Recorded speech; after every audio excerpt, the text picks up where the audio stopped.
Olá, olá pessoal, tudo bem? A entrevistada de hoje será a doutora Karina Furtado Rodrigues, e ela é professora do PPGCM no meu departamento, e além disso é diretora de comunicação da Sociedade Brasileira de Administração Pública. Ela tem graduação na Federal de Juiz de Fora, mestrado e doutorado na FGV Rio, tudo em administração. E o tema de hoje é sobre transparência e segredo de Estado. Então, antes de continuar, não se esqueçam, por favor, de curtir, seguir a página e compartilhar, porque isso é muito importante para que a gente consiga acessar novas pessoas. Tudo bem? Difundam conhecimento, isso é importante. E não se esqueçam, hashtag aqui não tem dancinha. Um abraço e bom vídeo. Olá, Karina, bom dia. Muito obrigado pelo seu tempo, por ter vindo aqui e ter aceitado o convite. Bom dia, Rubens. Obrigada pelo convite. Estou muito feliz de estar aqui. Também estamos felizes de estar aqui. Agora, primeira pergunta, você trabalha com transparência. Transparência parece um pouco intuitivo, mas qual é mesmo o core do seu trabalho? O que você trabalha de fato? Olha, Rubens, não é nada intuitivo. A gente tem que fazer uma desconstrução do que é esse conceito de transparência, especialmente quando a gente está falando de segredos de Estado, né? Porque são essas duas agendas que conversam muito entre si. Porque transparência não é controle.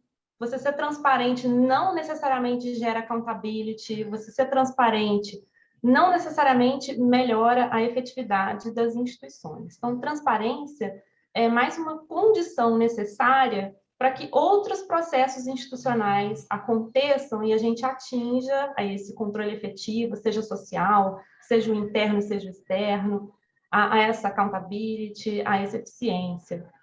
E nesse sentido, quando eu me deparei, quando eu estava lá escrevendo tanto a minha dissertação quanto a minha tese, eu me deparei com um conceito de transparência com uma carga valorativa muito forte, muito grande.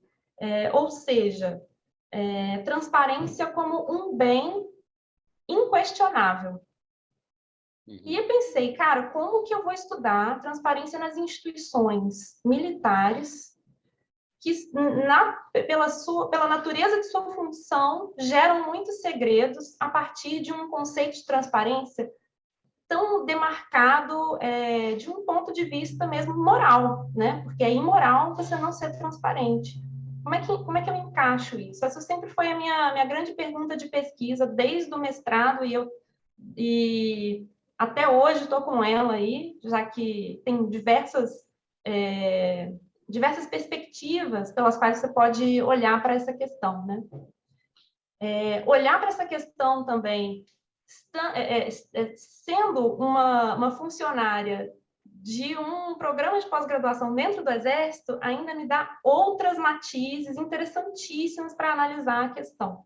A maioria dos trabalhos que publicados por outros pesquisadores trazem uma perspectiva com dados secundários, uma perspectiva legal, inclusive ainda falta muito trabalho nessa perspectiva legal, mas essa perspectiva da prática e da cultura das instituições é isso que está na minha agenda de pesquisa para os próximos anos, além do aprofundamento nessa parte legal e jurídica do segredo.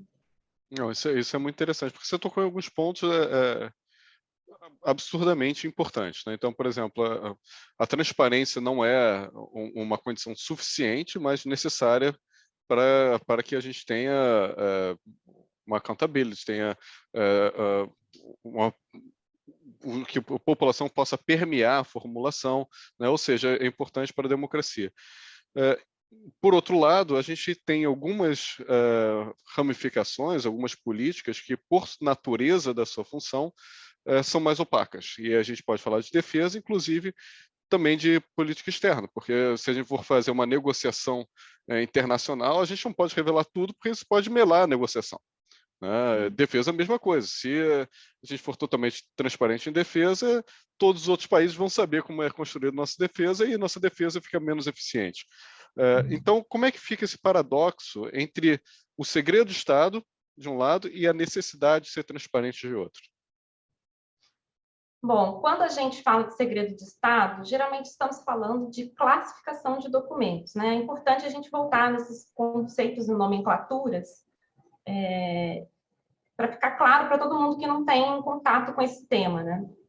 E toda classificação de documento, ela envolve um processo no qual aqueles agentes públicos implicados naquela negociação ou na elaboração daquele plano militar têm que fazer uma avaliação do risco de exposição dessa informação.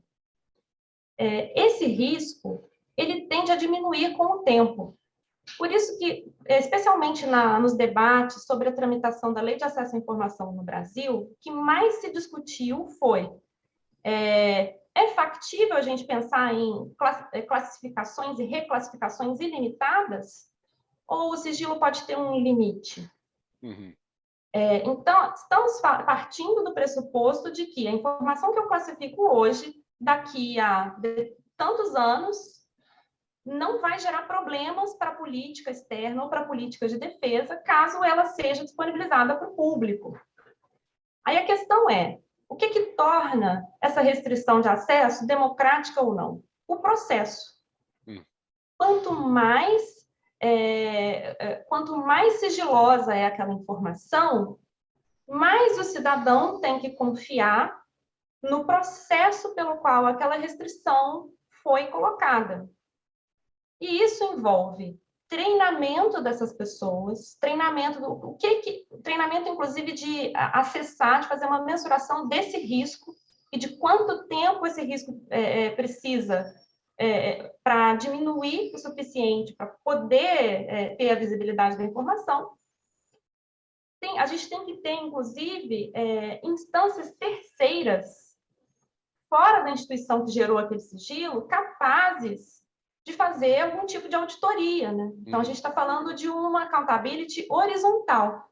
É o que geralmente eu falo nas palestras sobre o tema. Quanto mais accountability, quanto menor a accountability vertical, ou seja, para o cidadão, maior é a necessidade de uma accountability horizontal, ou seja, outros entes estatais capazes de avaliar se aquela classificação ela foi legal ou não.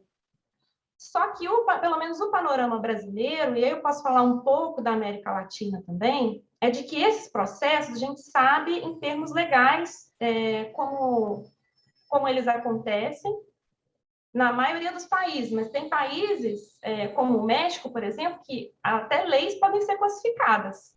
A gente não sabe exatamente quais são os processos de avaliação do risco dessas informações.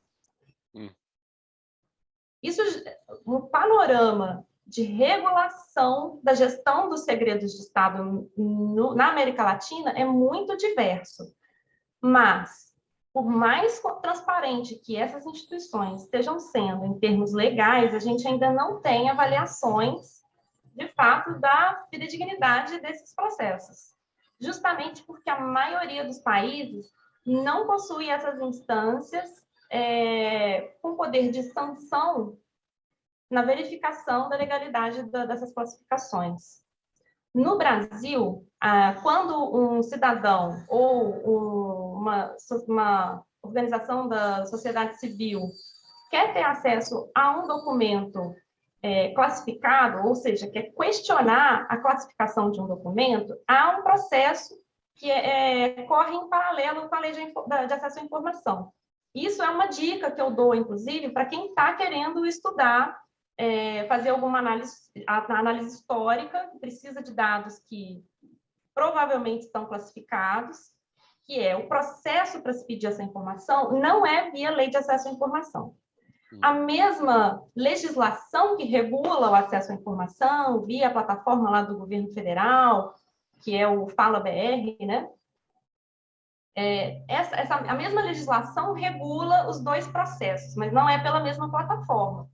Então, geralmente, os órgãos públicos, eles possuem formulários específicos nos seus sites, formulários de desclassificação de documentos. E aí você tem que enviar isso direto para o organismo que é detentor daquele documento, E os recursos, a última instância recursal, que é um dos poucos organismos que a gente tem aqui no Brasil, que fazem esse controle externo do segredo, é a Comissão Mista de Reavaliação de Informações, que é uma comissão interministerial e que se reúne periodicamente para julgar esses pedidos.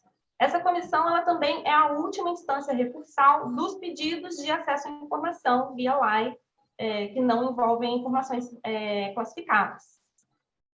Das poucas avaliações que a gente tem, temos algum...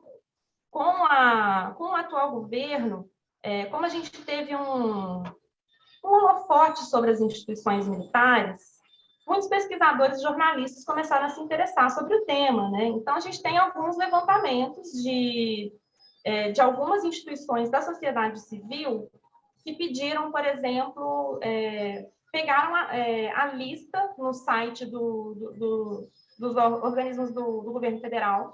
A gente tem uma lista de documentos desclassificados. Eles foram pedindo um por um, tanto para a Marinha, quanto para a Aeronáutica, quanto para o Exército, quanto para o MD, quanto para o Banco Central. Inclusive, o Banco Central é o órgão público que mais classifica, né, de ultra-secreto. Classificação de ultra-secreta é de 25 anos, e esse tempo pode ser prorrogado também por mais 25, por mais 15 ou por mais 5 anos.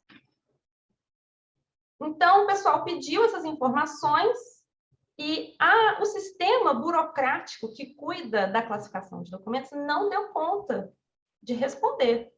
Então, nesse levantamento, acho que a Marinha falou assim, olha, eu só consigo liberar tantos documentos por mês, porque eu preciso localizar eles, porque eu preciso ver se não tem informação pessoal. E aí eles fizeram as contas, né? Tipo, demoraria 93 anos para a Marinha liberar todos os documentos. Então, quando a gente fala de segredo, a gente tem que pensar nos processos de gestão desse segredo. E aí a gente tem pouquíssima avaliação sobre isso. Eu acho que é interessante, vou terminar essa pergunta te citando, porque você sabe que eu sou um leitor assíduo seu, até mesmo para ter o segredo, esse segredo tem que ser combinado com a sociedade. Então, eu acho que quando você fala de processo, também está falando que o processo tem que ser conhecido e discutido socialmente, né? E, enfim, a gente pode entrar na avaliação de como melhorar. Você tem mais 2 minutos para falar. Pessoas que gostaram do tema, gostaram de falar contigo, de ouvir você, como que eles poderiam trabalhar? Quais são as possibilidades no ramo desse assunto? Nesse campo de segredos de Estado, eu acho que a gente tem oportunidades de trabalho em instituições que lidam com transparência, né? Os estudos de transparência estão cada vez mais migrando de avaliações gerais de transparência para avaliações setoriais de transparência, tendo em conta que cada setor tem especificidades que avaliações gerais não dão conta de analisar.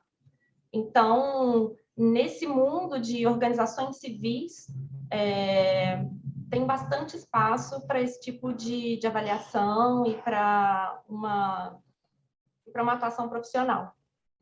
Tá ótimo. Então, Karina, muito obrigado por você ter vindo aqui, por ter discutido esse assunto tão importante para a gente. Espero que você possa vir aqui mais vezes. Tenho certeza que o pessoal vai pedir bastante. É só chamar.